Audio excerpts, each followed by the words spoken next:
Hello friends and welcome to my जो post channel. और राष्ट्रीय ग्राम स्वराज अभियान यानी कि आरजीएसए के द्वारा 5221 मोबिलाइजर्स की भर्ती निकाली गई है, जो कि झाबुआ, अलीराजपुर, बड़वानी, मंडला, डिंडोरी, अनूपपुर, धार, खरगोन, रतलाम, खंडवा, बुरहानपुर, होशंगाबाद, बैतूल, सिवनी, छिंदवाड़ा, बालाघाट, सीधी, शहडोल, उमरिया और श्योपुर जिलों के लिए है।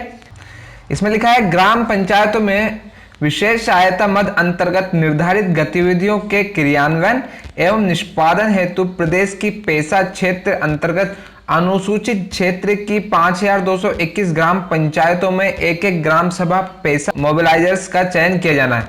यानी कि गांव में जो ग्राम पंचायत उसमें ये 5221 पोस्ट निकाली है। चलो देखते हैं इसमें क्या क्या आवश्यकता है। कई सारे स्टूडेंट्स को इसके बारे में पता भी नहीं है, कोई जो 12वीं कर चुके हैं और उनको उनके ही गांव में एक पोस्ट निकली है ये पता नहीं। तो इस वीडियो को ज्यादा से ज्यादा शेयर कर देना आप लोग, ताकि जितने भी स्टूडेंट्स हैं, खास करके ये जितने भी जिले हैं इनके, वो अगर चाहे तो इसके लिए अप्लाई कर सकते हैं। चलो देखते हैं इसके लिए क्या क्या आवश्यकता है। आपका जो पद नाम रहेगा वो रहेगा ग्राम सभा मोबिलाइजर्स।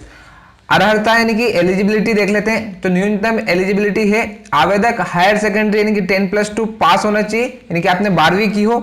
अगर किसी पंचायत में कोई 12वीं का स्टूडेंट नहीं है यानी कि 12वीं पास नहीं है, तो 10वीं पास स्टूडेंट भी इसके लिए अप्लाई कर सकता है, यानी कि 10वीं 12वीं दोनों को करना है।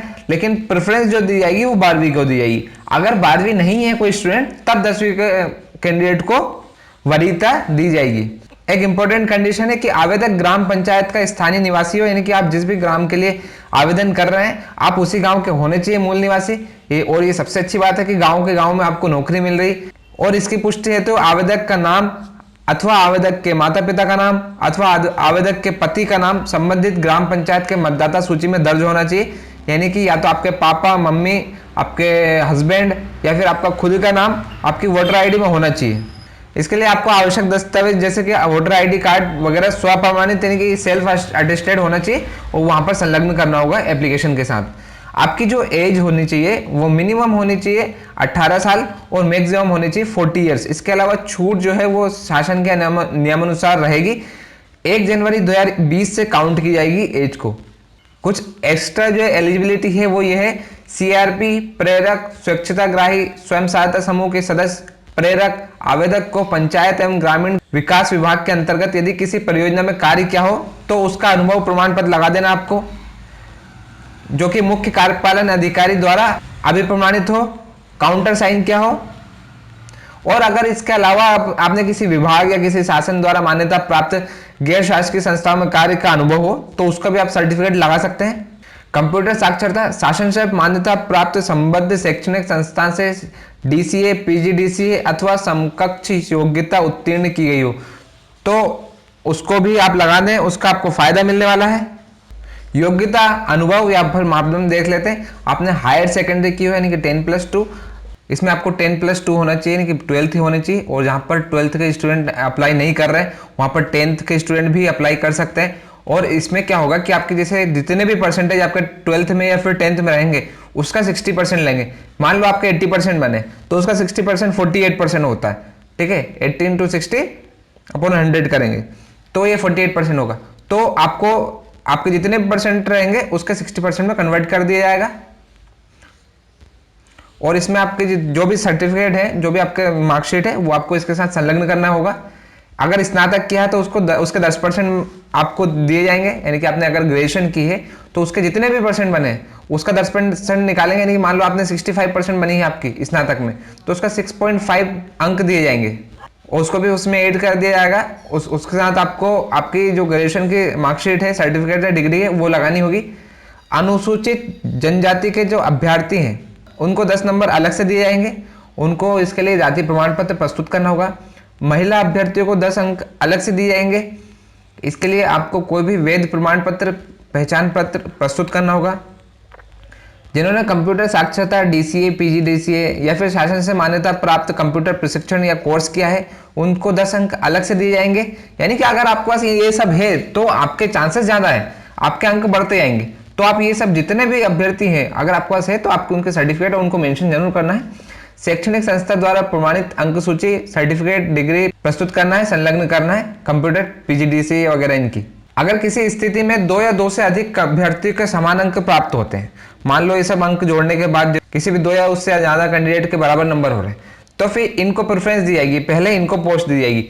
अनुसूचित जनजाति की महिलाओं को सबसे पहले दी जाएगी, उसके बाद अनुसूचित जनजाति के पुरुष को, उसके बाद दी जाएगी अनुसूचित जाति की महिलाओं को, उसके बाद अनुसूचित जाति के पुरुष को, फिर उसके बाद अन्य पिछड़ा वर्ग की महिलाओं को, उसके बाद अन्य पिछड़ा वर्ग के पुरुषों को, फिर सामान्य वर्ग की महिलाओं को, उसके बाद सामान्य वर्ग के पुरुषों के। अगर इसके बाद भी 2 से ज्यादा अभ्यर्थी के समान अंक हो रहे हो तो फिर जिसकी आयु ज्यादा होगी उसको प्रेफरेंस दी जाएगी। समय सारणी देखते हैं क्या क्या होगा। जो भी गांव के जो कैंडिडेट होंगे उनकी एक सूची तैयार करेंगे, सहायक सचिव और सचिव मिलकर, वो 4 जनवरी 2021 से स्टार्ट कर दी होगी उनको। और सूचीबद्ध अभ्यर्थी को निर्धारित प्रारूप में आवेदन जमा करने हैं तो लिखित में व्यक्तिगत नोटिस जारी करेंगे। ये 7 जनवरी 2021 को ये काम है सहायक सचिव और सचिव का आपके गांव के।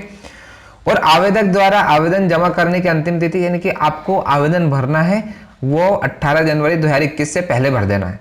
यह काम आपका है आवेदक के द्वारा, अभ्यर्थी के द्वारा। इसके लिए एक फॉर्मेट दिया गया है, उस फॉर्मेट में आपको एप्लीकेशन जमा करनी है, उसके साथ साथ सारे सर्टिफिकेट लगाना है। वो फॉर्मेट में आपको दिखा दूंगा। उसके बाद सहायक सचिव और सचिव का काम रहेगा कि जितने भी आपने सर्टिफिकेट लगाए हैं, वो आवेदन पत्र है, उसका निरीक्षण करके उसका टेबुलेशन करेंगे। उसके बाद फिर वरीयता, अनुभव, ये सब के नंबर जोड़ेंगे। ये भी सहायक सचिव और सचिव का काम है। उसके बाद आवेदन पत्रों का ब्यौरा रखा जाएगा ग्राम पंचायत में, और जो सर्वाधिक मेरिट लिस्ट में नंबर आएंगे, सर्वाधिक नंबर आएंगे, उसके अनुमोदन के लिए उस अभ्यर्थी को चयन किया जाएगा। ये पंचायत निकाय समिति, सरपंच, प्रधान एवं सचिव की उपस्थिति में होगा ये कार्य। फिर प्रस्तुत मेरिट अनुसार अंतरिम सूची जारी करेंगे। सर्वाधिक अंक प्राप्त करने वाले उम्मीदवार के साथ साथ मेरिट लिस्ट में अवरोही क्रम में अगले 3 अभ्यर्थियों के द्वारा सर्वाधिक अंक प्राप्त करने वाले अभ्यर्थियों का नाम भी प्रतीक्षा सूची में प्रकाशित करेंगे। ऐसा क्यों करेंगे कि क्या करेंगे कि पहले एक का कैंडिडेट का सर्वोच्च कर दिया, वो कैंडिडेट सिलेक्ट हो गया, अगर वो ज्वाइन नहीं करता, अगर वो इस पोस्ट को लेना नहीं चाहता, तो उसके बाद 3 पोस्ट आपकी वेटिंग में रहेगी। उसके बाद पहले नंबर वाले को प्रेफरेंस रहेगी, फिर दूसरे, फिर तीसरे को। ये काम रहेगा सहायक सचिव और सचिव का। जो ग्राम पंचायत के द्वारा अंतरिम सूची जारी की जाएगी, उसमें आप दावा कर सकते हैं, आपत्ति लगा सकते हैं। अगर आपको लग रहा है कुछ, तो ये कैंडिडेट के द्वारा लगा सकते हैं, और ये 6 फरवरी तक आप कर सकते हैं ऐसा कार्य। और किसी भी आपकी शिकायत के लिए जो अपील का दिनांक है, वो जो प्रथम अपील है, वो ग्राम पंचायत स्तर पर रहेगी। वो 9/2/2021 तक उसका निराकरण हो जाना चाहिए। द्वितीय जो अपील है वो मुख्य कार्यपालन अधिकारी जनपद पंचायत में होगी, वो 13/2/2021 तक हो जानी चाहिए, कि 13 फरवरी तक उसका निराकरण हो जाना चाहिए। और जो अंतिम अपील रहेगी वो आपके मुख्य कार्यपालन अधिकारी जिला पंचायत में रहेगी, वो 16 फरवरी 2021 तक हो जानी चाहिए उसका निराकरण। 22/2/2021 को अंतिम सूची सहायक सचिव, सचिव के द्वारा जारी कर दी जाएगी। उसके बाद 27 फरवरी 2021 तक चयनित अभ्यर्थी को ज्वाइन करना होगा। ये ध्यान रखें कि 27 फरवरी को उनको ज्वाइन करना ही होगा। जो आपका प्रारूप मैंने बताया था कि जो इस प्रारूप में आपको आवेदन करना है वो ये रहेगा।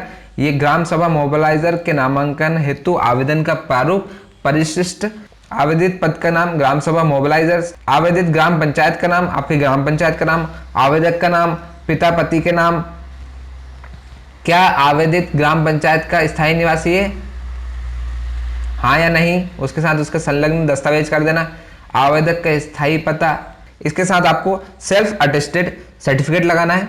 उसके बाद फिर आपके मोबाइल नंबर, ईमेल आईडी, जन्म तिथि, और यहाँ पर 1 जनवरी 2020 को आपकी आयु कितनी हुई, वो आप किस वर्ग से हैं, अनुसूचित जाति से हैं, अनुसूचित जनजाति से, अन्य पिछड़ा वर्ग से, या फिर विकलांग कैटेगरी से हैं, तो आपको प्रमाण पत्र लगाना होगा साथ में।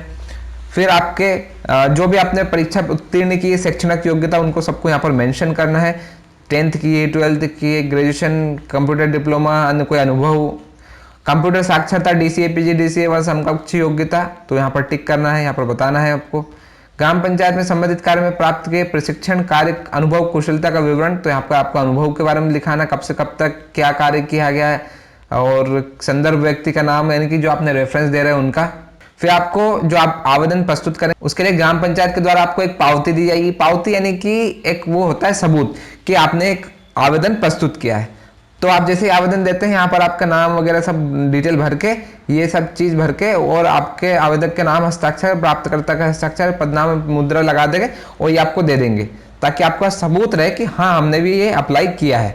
ग्राम पंचायत के द्वारा इस प्रकार का एक नोटिस दे दिया जाएगा, तो ये शायद चस्पा किया जाएगा या फिर आपको प्रदान किया जाएगा। और जो ग्राम सभा मोबिलाइजर के लिए जो चयनित हुआ है, जिसका वो ग्राम पंचायत के द्वारा जो आदेश जारी किए जाएंगे वो इस प्रारूप में किया जाएगा। तो ये सब आप ध्यान रखें। ये वाली जो पीडीएफ है उसके लिए आप हमें मैसेज कर सकते हैं, टेलीग्राम चैनल पे मैं आपको प्रोवाइड कर दूंगा, व्हाट्सएप नंबर पे मैं आपको प्रोवाइड कर दूंगा। व्हाट्सएप नंबर पे आप मुझे मैसेज करके मांग सकते हैं कि ग्राम सभा मोबिलाइजर की पीडीएफ प्रोवाइड करें। इसके लिए आप 9425915191, मैं रिपीट कर देता हूँ, 9425915191 पर मैसेज कर सकते हैं। ये रही मेन जानकारी। तो आप जितने भी कैंडिडेट्स हैं, और अगर आपके गांव में ये वाली पोस्ट खुली हुई है इन जिलों के अंतर्गत, तो आप इसके लिए आवेदन करें। ज़्यादा अच्छा है, गांव में आप रहने को मिलेगा। सैलरी के बारे में इसमें बताया नहीं गया है क्या सैलरी रहेगी। और जितने भी आपके दोस्त हैं इन जिलों में वो इस पोस्ट के लिए एलिजिबल हैं, तो आप उनको जरूर शेयर करें ये वीडियो। और अगर आपको ये जानकारी पसंद आई है तो वीडियो को लाइक जरूर करें।